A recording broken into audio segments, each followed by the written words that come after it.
Welcome to episode 3 of the Cell Block.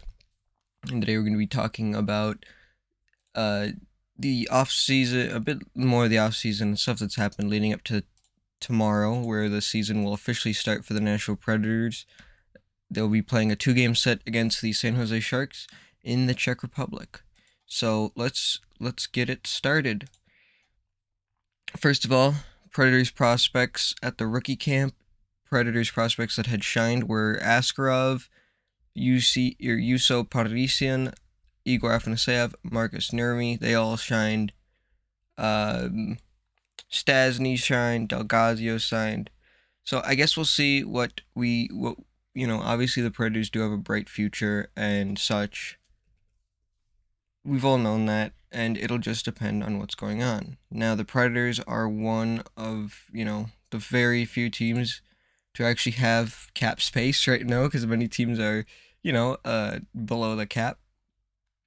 But yeah, the teams making the final cut to to this global series that we're playing was Matt Duchene, Philip Forsberg, Cody Glass, Mikael Granlund, Mark Jankowski, Tanner Jeannot, Ryan Johansson, Michael McCarron, Nino Niederreiter, Zach Sanford, Kiefer Sherwood, Colton Sissons, Cole Smith, Eli Tolvanen, Philip Tomasino, Yakov Trenin, Mark Borowiecki, Alexander Carrier, Matthias Ekholm, Dante Fabro, Jordan Gross, Roman Josi, Jeremy Luzon, Ryan McDonough, and then Connor Ingram, Kevin Lankinen, and UC Saros.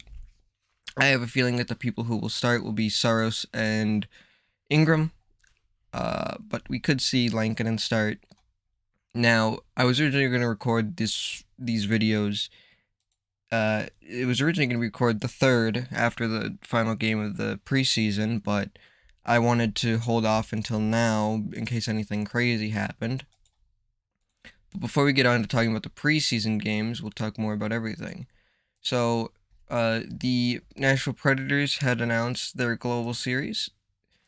They had also announced that Nathan Gerbe, after he retired, he was hired by the Nashville Predators, and he's hired as a developmental coach. Pekka Rinne also joined the Predators organization as a special alumni advisor. This probably means that he will eventually become a coach in the future, which is pretty predictable. We all knew that was going to happen. Obviously, we know that with the with the Predators owners changing hands, things will change, and hopefully it's for the better, and hopefully it's not for the worse. But obviously, the coaches stayed the same for the most part. Hines, Hanaut, Richards, Lambert, Vanderklok, and such. You have Rob Scuderi, Nathan Gerbe, and Dave Rook as the developmental coaches. And then in the AHL, you have Carl Taylor, Scott Ford, and Greg Rollo as the Admirals coaches. So that all stayed the same for the most part. We'll see who takes over for Terry Crisp in the booth, but that is what we have gotten for there. Next, the Nashville Predators decided to partner with El Jefe to broadcast all games for this season, which is very good to reach out to the Latin American community and is just very good in general. Now, apparently it will be able to reach more than 150,000 listeners, which is cool. Now, we also need to talk about Matt Duchene singing. I had never heard him sing before. I didn't know he could sing. Mark Borowiecki was on the Nashville Lifestyle 25 Most Beautiful People, which is pretty cool.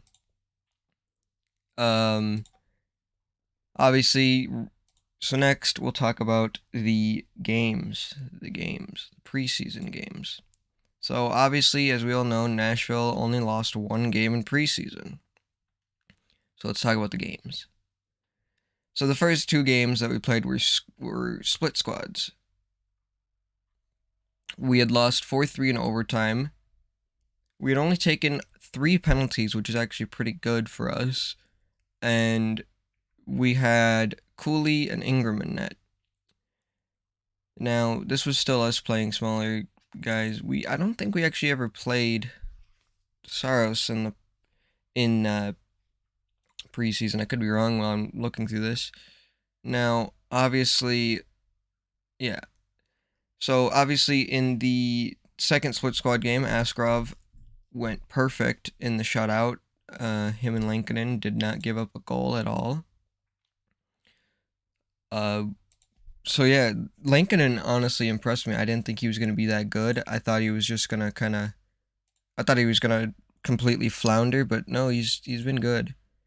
We then went on. The Predators then went on to play the Tampa Bay Lightning, which they won 2-0 and then 7-1, and then they went to Switzerland to play SC Bern, Roman Josi, and Niederreiter's old team, and they won 4-3. Now, because Kevin Lankinen started in that game against SC Bern, that's what mainly makes me think that it'll be Saros and Ingram in these two games that are coming up tomorrow and Saturday, but who knows? I'm very excited for these games coming up.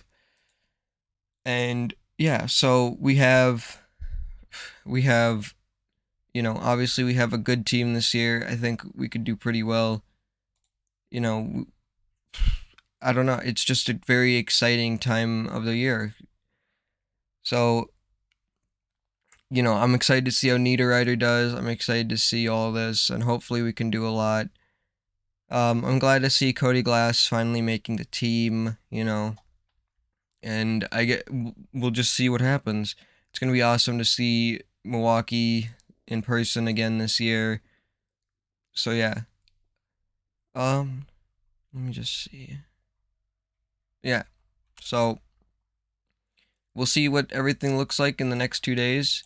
Um, Hopefully things go well for us. If they don't, then they don't. But yeah. So there's a lot to talk about, but at the same time, it's very interesting. So I guess we'll talk about more of free agents and stuff for us coming up. So after this season, Tanner Jeannot, Dante Fabro, Alexander Carrier, Cody Glass, Marcus Nurmi, Jimmy Huntington, John Leonard, Thomas Novak, Thomas Vomaka, Devin Cooley, and Connor Ingram will all be RFAs, and the UFAs will be Michael McCarron, Mark Borowiecki, Kevin Lankinen, Zachary Sanford, Cole Smith, Mark Jankowski, Kiefer Sherwood will all be UFAs next season. That'll look to that. I don't know yet, but we'll see. It's just more of a wait and see thing. I think that'll be it for me today about this episode of Cell Block. I know it was a shorter one than last time, but I'm more just excited for this season to start than anything, as I know every hockey fan is. But maybe after the global series, I'll make another video talking about it, depending on how it goes and such. But yeah, if you like this video, leave a like. If you didn't like it, leave a dislike. Subscribe if you would like, and in the comments, let me know what I can improve on, and if you have any suggestions. And have a wonderful day.